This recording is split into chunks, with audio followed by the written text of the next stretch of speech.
Iba pang mga grupo, no, hindi pa totally no na paralyze.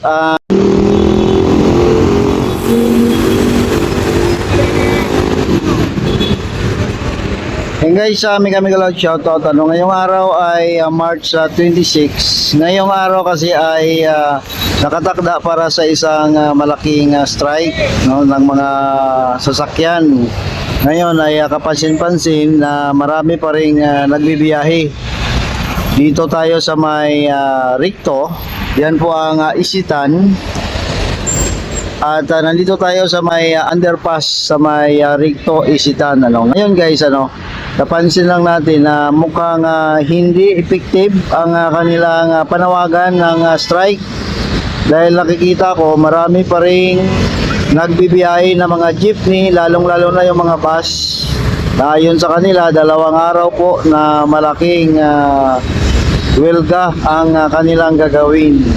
Ayon sa aking nakausap na jeepney driver, grupo lang daw ng Manibila sa ngayon ang nagsagawa ng strike. Hindi kasama ang ibang grupo tulad ng Piston. Pero may nakikita ako ng rally sa iba-ibang bahagi, no, ng Kamaynilaan. So ayon pa sa kanya, gusto niya ring sumali sana, no, sa welga o sa strike, pero hindi siya pinayagan ng kanyang operator. So tuloy ang kanyang biyahe. So nakikita nyo, tingnan nyo guys, so may biyahe pa rin na Quiapo, Espanya, at iba pa, no, doon sa Top Avenue meron din. So hindi totally na paralyzed, no, ang biyahe.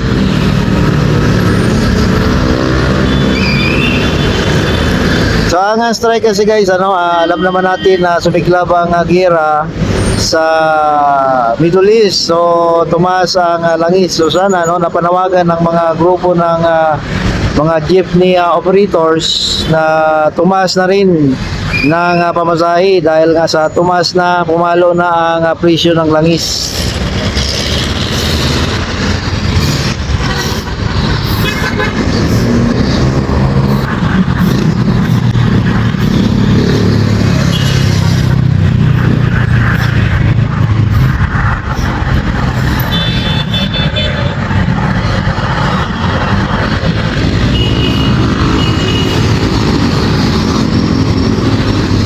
So titingin po tayo sa ibang lugar guys, para ma-update natin ang kalagayan ng sinasagawang strike ngayong araw. So dito naman tayo guys sa may kahabaan ng Ricto Corner, Rizal Avenue, So kapansin-pansin din na marami pa rin na mga nagbibiyahe na mga jeepney sa kabila ng panawagan ng strike.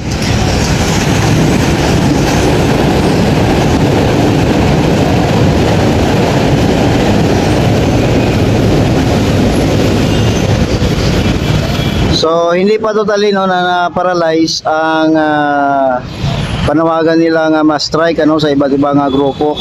So maliit pa lang na grupo ang sumali sa panawagan. And sa ngayon, tuloy pa rin ang pagbibigay ng ayuda ng ating pamahalaan para sa mga jeepney driver.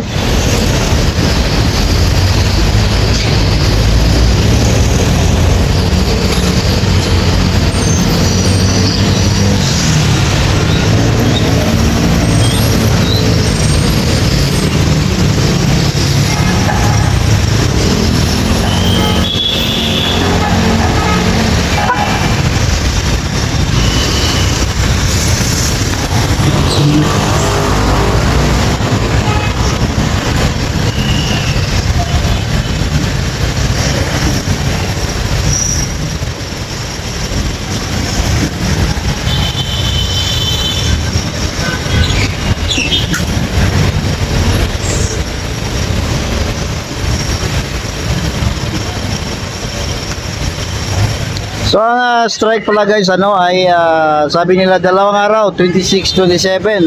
So ito yung pinakaunang araw sa schedule na strike, no, ng mga jeepney, mga sasakyan, or mga public utility vehicle.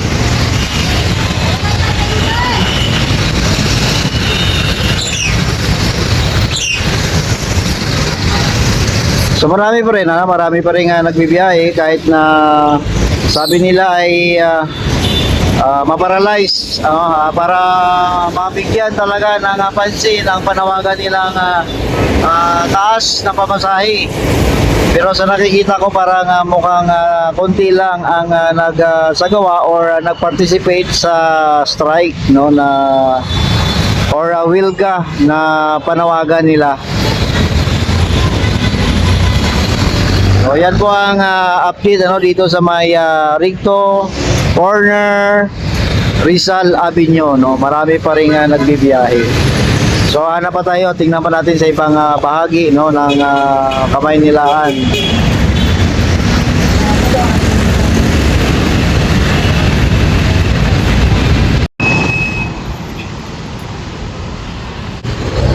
So ito naman guys ang Quezon Boulevard kalagayan ng traffic. So may mga nakikita pa rin ako nagbiyahe na jeep at bus.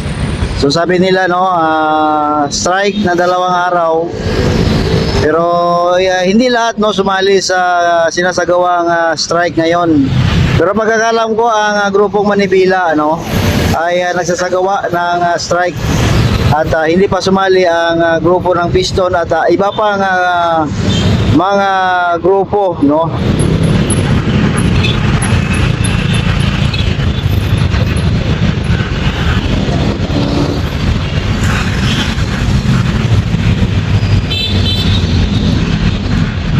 So bahagyang kumukunti ang daloy ng sasakyan. Ang oras ngayon ay alas 10 ng umaga. So actually mula nung sumipa ang presyo ng langis, kumunti ang sasakyan na lumalabas sa ngayon kasi dahil nga sa mahal ng langis. So isa din yan sa paluwag ng kalsada ang pagtaas ng langis.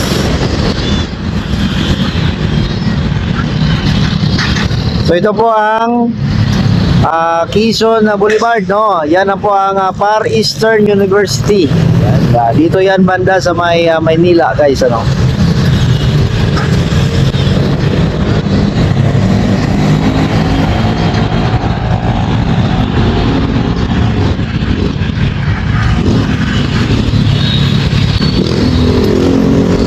So yan guys, salamat po, paki-click like and share po ng ating video. Yan po ang kagalapan o kalagayan ng traffic or ang update sa sinasagawang wilga o strike ngayong araw at hanggang bukas po yan. Salamat guys, mag-ingat po tayo.